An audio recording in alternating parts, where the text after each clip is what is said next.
সড়ক দখল করে চাঁদা আদায়, ভিডিও সংগ্রহ করায় সাংবাদিকের উপর অতর্কিত হামলা। মোহাম্মদ সোহেল রানার রিপোর্ট। আশুলিয়া জামগড়ায় সড়ক দখল করে চাঁদা আদায়ের ভিডিও ধারণ করায় যুবলীগ নেতার ছোট ভাই ও তার লোকজনদের অতর্কিত হামলায় সাংবাদিক আহত। চাঁদা আদায়ের ফুটেজ সংগ্রহ করায় মোবাইল ফোন ও নগদ টাকা ছিনিয়ে নেয় তারা। বুধবার 9 মার্চ রাত 8টার দিকে আশুলিয়া জামগড়া মিজান পাম্পের সামনে এই ঘটনা ঘটে।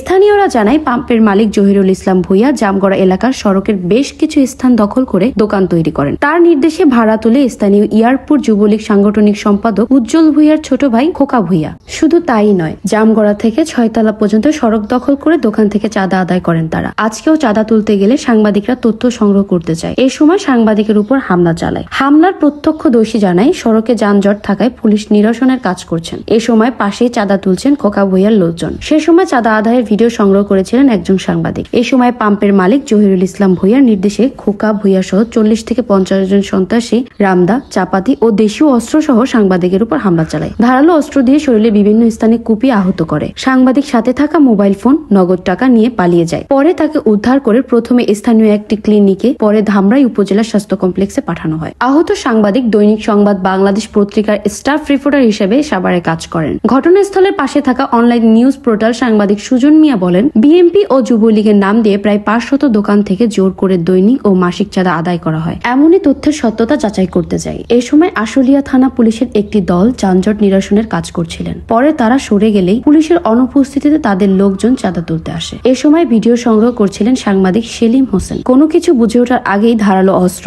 রামদা, চাপাতি দিয়ে অতর্কিত হামলা করে। এতে গুরুতর আহত হয়। পরে উদ্ধার করে তাকে হাসপাতালে পাঠানো হয়েছে। তিনি আরো বলেন, এই চাঁদা আদায়ের সাথে জড়িত পাম্পের মালিক জহিরুল ইসলাম ভূঁইয়া জামগড়া এলাকার সড়কের বেশ কিছু স্থান দখল করে দোকান তৈরি করেন। তার নির্দেশে ভাড়া তুলে স্থানীয় বিএনপি নেতার ছেলে রিফাত ভূঁইয়া ও ইয়ারপুর যুবলীগের সাংগঠনিক সম্পাদক উজ্জ্বল ভূঁইয়ার ছোট ভাই খোকা ভূঁইয়া। আশুলিয়া থানার অফিসার ইনচার্জ তদন্ত ওসি মুস্তফা কামাল বলেন, ঘটনার পর পুলিশ পাঠানো হয়েছে। তদন্ত করে দ্রুত আসামিদের গ্রেপ্তার করা হবে। তিনি আরো বলেন, ওই এলাকার আইন শৃঙ্খলা স্বাভাবিক রাখতে সবসময় পুলিশ টহল থাকে। টহল টিম সরে গেলেই দুর্বৃত্তরা বিভিন্ন অপকর্ম করে।